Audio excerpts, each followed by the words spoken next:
The fluorescent lights of the police station buzzed faintly above me as I sat hunched over in a hard plastic chair. My palms were clammy, my knees bouncing against the floor in a rhythm I couldn't control. On the desk in front of me, Detective Ruiz leaned toward the computer screen, rewinding the grainy footage frame by frame. There he was, Nathan, my brother, his familiar gait, his baseball cap tugged low, his jacket zipped all the way to his chin. The timestamp blinked Friday morning, 9 o'clock. I felt my breath catch when I saw him appear on the screen, walking directly toward my apartment door. He didn't hesitate. He reached into his pocket, pulled out a key, and slipped it into the lock. The door swung open without resistance. My chest tightened. That key was never meant for him. I'd given a spare set to my parents years ago, trusting they'd only use them for emergencies. Somehow, they'd found their way into Nathan's hands. The footage rolled on. He disappeared into my apartment for less than a minute. When he stepped back out, his hand clutched something small but unmistakable, my brand new iPhone 16 Pro Max. He glanced around casually, as if he were carrying groceries, then walked straight off camera. My throat felt dry. I pressed a hand to my mouth, trying to swallow the disbelief. I'd wanted to be wrong.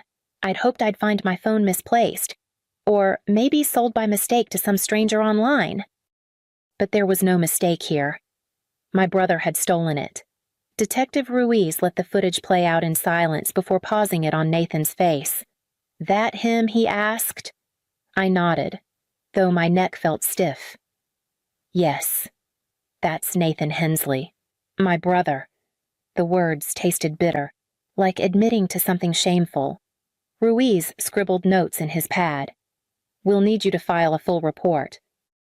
"Do you have proof of purchase and registration for the device I reached into my purse?" Pulling out the receipt I'd carefully folded the day I brought the phone home. I'd been so proud, saving for months to buy something that finally felt like mine. Now it was evidence. Ruiz looked at me with steady eyes. "All right, we'll take it from here." I stared at the frozen image of Nathan on the screen, my chest heavy, and realized this wasn't just about a phone. This was about trust, about years of sacrifice, about a family line I hadn't thought could be crossed until now. And yet, I knew I had to start from the beginning, long before the footage at the station. I had been cast in a role I never auditioned for. Somewhere along the way, I became the one who always had to pick up the pieces. When Nathan and Lydia fell short on rent, it was me they called. When the boys needed uniforms for soccer or money for a field trip, the requests came directly to my phone. Groceries, utility bills, even unexpected car repairs, it all seemed to circle back to me. At first, I told myself it was what any good sister would do. I had a steady job, no children, and the means to help. It felt like a way of proving my worth, of showing I was dependable. And whenever I wrote the checks or slipped cash into Lydia's hand, the relief on their faces gave me a fleeting sense of purpose. My parents encouraged it without ever saying the words outright. They praised me as the responsible one, the steady one, the daughter who could always be counted on. But behind that praise was an expectation so ingrained it became invisible. If Nathan struggled, I was supposed to step in. If Lydia asked, I was supposed to say yes. Over the years, I began to notice how invisible my own needs had become. Holidays meant me buying extra gifts so the children wouldn't feel deprived. Family dinners meant I quietly covered the bill without acknowledgement. And when I hinted at taking a vacation or saving for something of my own, the conversation always turned back to what Nathan's family needed. It was subtle at first, but the truth had been there all along. I wasn't seen as Clara, the sister, the daughter, the aunt. I was Clara, the wallet, the one who never complained, the one who always made sacrifices. That pattern held for years until the night at dinner when I finally broke it. The shift began with something as ordinary as my phone finally giving out. The screen had been cracked for months, the battery barely holding a charge. And yet, I kept using it because it still worked. When it finally shut down one morning and refused to turn back on, I almost felt relieved. Of course, my family turned it into a punchline. At the next dinner, Nathan laughed and said I was the only person he knew still walking around with a fossil. Lydia smirked and asked if I was trying to set a record for how long someone could cling to a broken device. Even my parents chimed in, suggesting I was just being cheap. I smiled and let them think what they wanted, the same way I always had. What none of them knew was that I had been planning for this moment. Every month, I had tucked away a little money, slowly building a fund for something that was entirely mine. No guilt, no obligations, no one else's needs attached, just a reward for my own discipline. When I walked into the store and asked for the iPhone 16 Pro Max, I felt a surge of pride I hadn't expected. The salesman read the total, and instead of reaching for financing or a credit card, I pulled out my checkbook. Signing my name across that slip of paper felt like claiming ownership not just of a phone, but of my effort, my patience, my independence. The moment I held it in my hand, sleek and flawless, a quiet thrill rushed through me. It wasn't about the technology. It was about proof that I could work toward something and keep it for myself. For once, I wasn't sacrificing or settling. Driving home that evening, I couldn't stop glancing at the box in the passenger seat. It was more than a device. It was a promise I had made to myself and finally kept. I had no idea how quickly that promise would be tested. By the time Saturday rolled around, I was almost giddy. Family dinners at my parents' house were a long-standing tradition, and for once, I had something I wanted to share. I tucked my new phone into my bag, not planning to brag, but hoping maybe just this once they might be happy for me. The kitchen was warm with the smell of pot roast when I arrived. My nephews were racing toy cars across the floor. While Mom fussed over side dishes, I slipped into my usual seat. And before long, conversation turned to the week. So, Clara, Dad said between bites, "Did you ever replace that old phone? Your mother said it finally died." I reached into my bag and set the iPhone on the table. The polished surface caught the light, and for a moment, there was silence. My nephew's eyes widened. "Whoa, Aunt Clara," Lucas said, leaning closer. "Does it do slow motion? Can you show me?" I laughed and unlocked the screen, showing them the camera features. Caleb giggled as I filmed a quick clip of him making faces, then replayed it in slow motion. Their laughter filled the room, and for the first time in a long time, I felt proud instead of defensive. Mom picked it up carefully, turning it over in her hands. "This is beautiful. Clara, you always make practical choices, but this, it's lovely." Dad nodded. "Smart investment." These things last. Their approval felt rare, almost fragile, and I held on to it for a moment. But then I noticed Nathan and Lydia. They weren't smiling. Nathan's jaw was tight, his eyes fixed on the phone. Lydia tilted her head, her lips curving into a smile that didn't quite reach her eyes. "A phone like this," she said, her voice syrupy, "really belongs with someone who can use it all day like a mom. There are so many things I could do with it." The warmth drained from my chest. I slid the phone back toward me, suddenly aware of the sharp shift in the room. What had started as pride now felt like a warning. The conversation that had drifted easily around the table snapped into silence when Nathan cleared his throat. He leaned back in his chair, arms folded, eyes still fixed on the phone sitting by my plate. "You know," he said, almost casually, "it makes more sense if Lydia has that phone." I blinked at him. Sure, I'd misheard. "Excuse me." He gestured toward his wife, who was dabbing her lips with a napkin, looking far too pleased.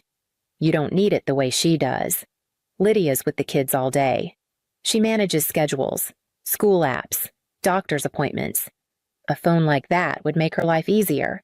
You, on the other hand, you just go to work and come home. You could manage with something simpler. Lydia's smile tightened, but she didn't protest. She let him speak for her, nodding slightly as if this was all perfectly reasonable. I laughed.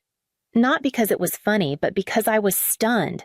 Nathan, I just bought this phone. With my money. For myself. That's exactly the point. He pressed on.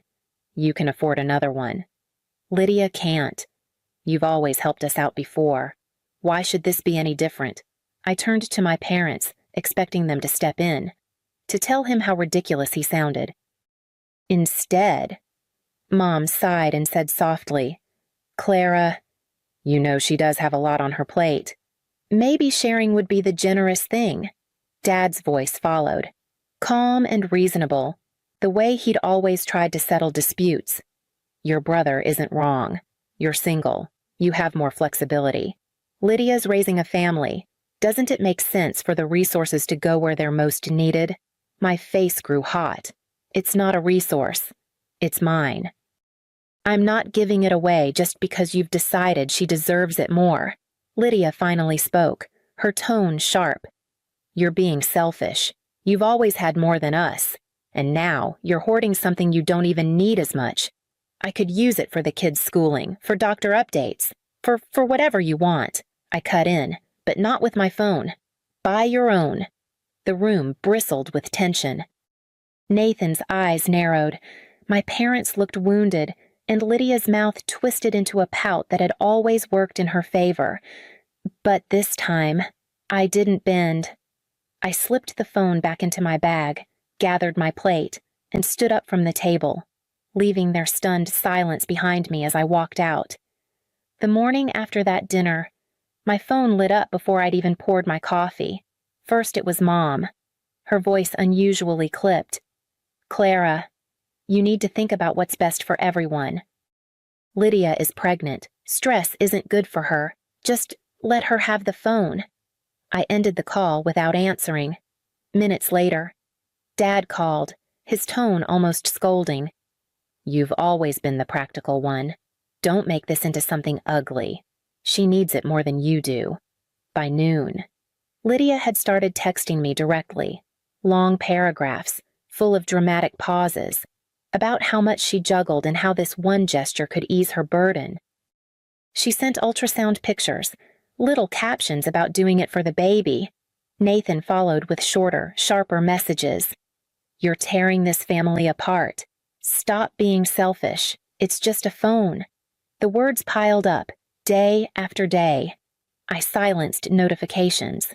But even then, the vibration of the phone felt like a pulse of accusation in my pocket. It didn't stop with them. Aunt Caroline called from across the state, saying she'd heard about the situation and couldn't believe I'd deny Lydia something so helpful. My cousin left a voicemail suggesting I be the bigger person. It was as though the entire family tree had been recruited to shame me into compliance. I kept replaying the dinner in my head, wondering if I'd been too sharp, too defensive. For a moment, doubt wormed its way in. Maybe I should just let it go, replace the phone, keep the peace. But then I'd remember the hours of overtime, the years of restraint, the quiet pride I'd felt when I finally bought something for myself. That pride had been real, and it wasn't something I was willing to surrender. So I refused to answer their calls. I deleted their texts. When Mom showed up outside my apartment one evening, I didn't open the door. For once, I chose silence over surrender. The pressure didn't let up, but I held firm, even as the weight of their disappointment pressed harder each day. Then, one weekend, silence arrived, but not in the way I expected. I came back from a quick weekend trip feeling lighter than I had in weeks. A college friend had invited me to spend a couple of days in the city, and for once, I'd allowed myself the indulgence of laughter, good food, and hours spent without the constant vibration of family demands. Dragging my small suitcase into my apartment, I set it by the door and reached instinctively for my phone. The spot on the counter where I'd left it was empty. I checked my bag again, then the side table, then the bedroom, each search more frantic than the last. My pulse quickened as I tore through drawers, under cushions, even inside the fridge as if I might have placed it there absent-mindedly. But it was nowhere. A cold wave of realization hit me. Someone had taken it.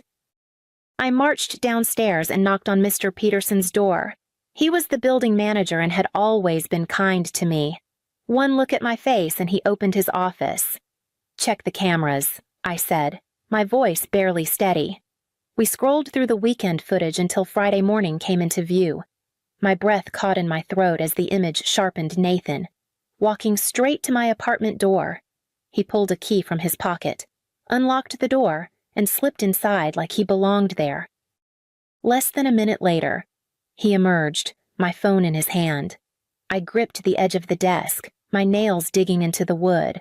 The violation sank deeper than the theft itself. He hadn't just taken my phone, he'd used the spare keys I'd trusted my parents with years ago. Keys meant for emergencies, now twisted into a weapon against me. I pressed my hand to my chest, struggling to breathe. I wasn't just angry. I felt exposed, unsafe in my own home. I asked Mr. Peterson to save a copy of the footage. Then I stood there in the dim light of his office. Knowing I couldn't ignore it this time, I had to confront them. I barely remembered the drive over, my hands clenched so tightly around the steering wheel that my knuckles burned. When I pulled up to Nathan's house, there it was my phone, glowing through the living room window as if mocking me. I marched up the steps and pounded on the door. Nathan opened it, looking almost amused. Behind him, Lydia sat on the couch, my iPhone in her hand. She tilted it toward me, the case I had picked out gleaming under the lamp. "It's ours now," she said smoothly, sliding her finger across the screen. "You wouldn't share. So we had to make the choice for you." My chest tightened. "You stole it. You broke into my home." Nathan stepped forward, his voice steady, almost rehearsed. "No. Clara, we took what should have been given. You don't need something like this. Lydia does. She's raising kids, keeping this family together, while you live alone with nothing to worry about.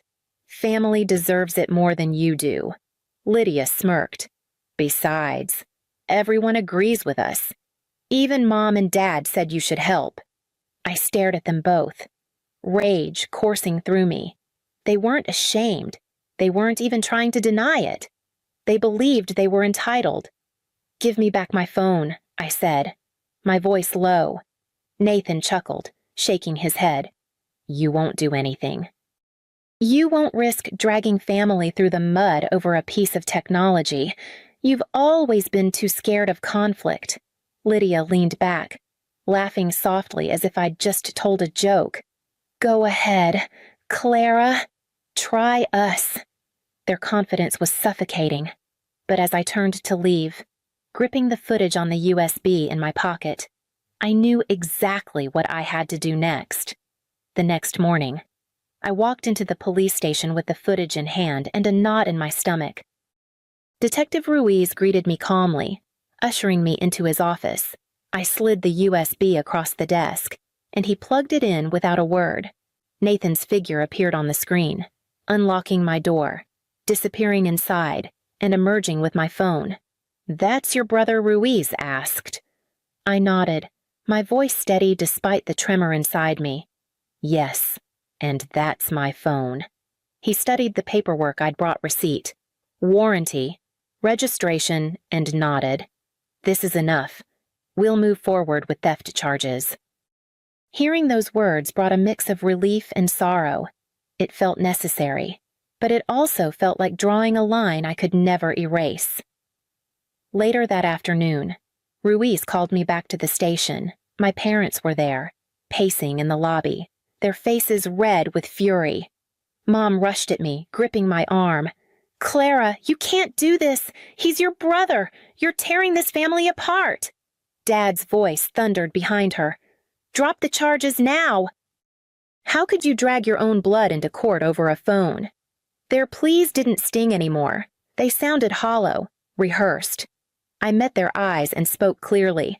"I'll drop the charges under one condition: you leave me alone. No calls, no visits, no messages, nothing. I want no part in this family anymore." Mom gasped like I'd slapped her. Dad shook his head in disbelief, but I didn't waver. When Ruiz returned with the paperwork, I signed.